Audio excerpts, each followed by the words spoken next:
Hi, I'm George Acorn with Fortitude, here today with Frank van Meel, who's head of electrification for Audi AG. Audi today just introduced the Q5 Hybrid, Frank, and Audi of America's social media team has some questions for you. I'll start with how far along is the Q5 Hybrid in development, and when can we expect to see it in the market? Well, we've shown the car to the journalists by the end of last year on the Tech Day in Ingolstadt. We showed it because we are really quite far.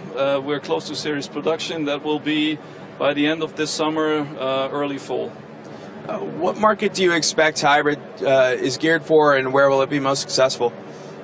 Well, first of all, it will be the markets US and China, the non-diesel markets, as to speak.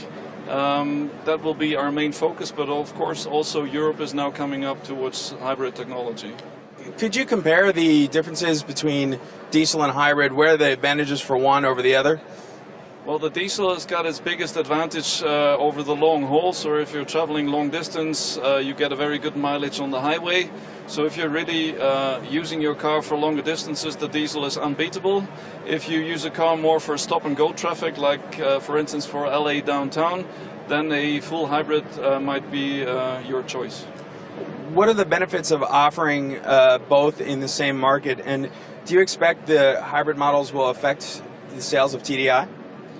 Well, as I said during my last answer, there is a difference in usage, so it really depends on how you're going to use your car, and depending on your typical daily vehicle usage, there is an advantage either for the diesel or for the hybrid, so they're not in each other's way, they just offer you a better choice.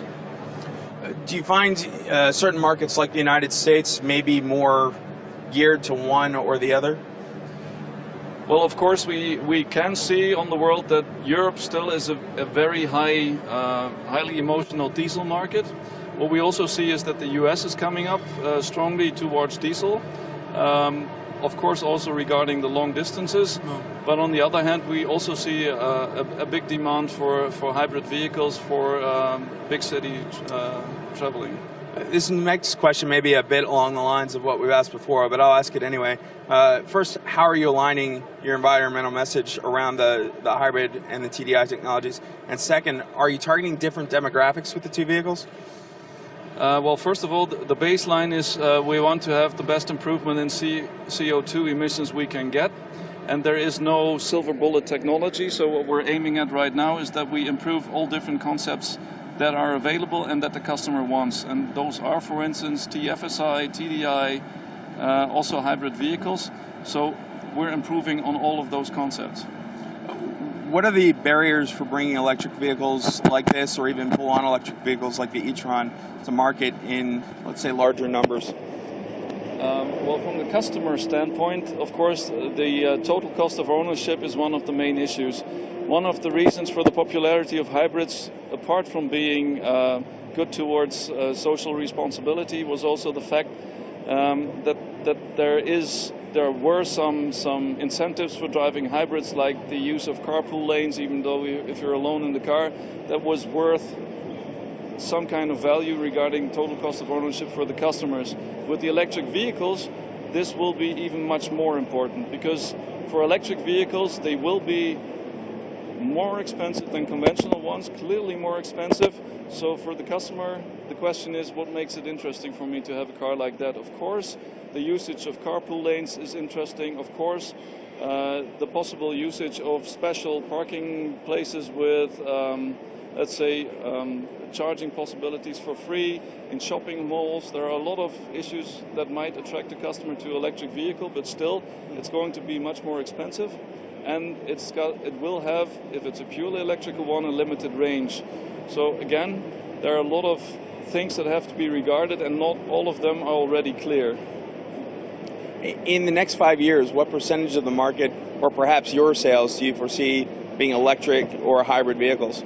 Well, that again is a question that is very often that I'm very often asked. But the answer, unfortunately, I cannot give you, because it's a social political issue.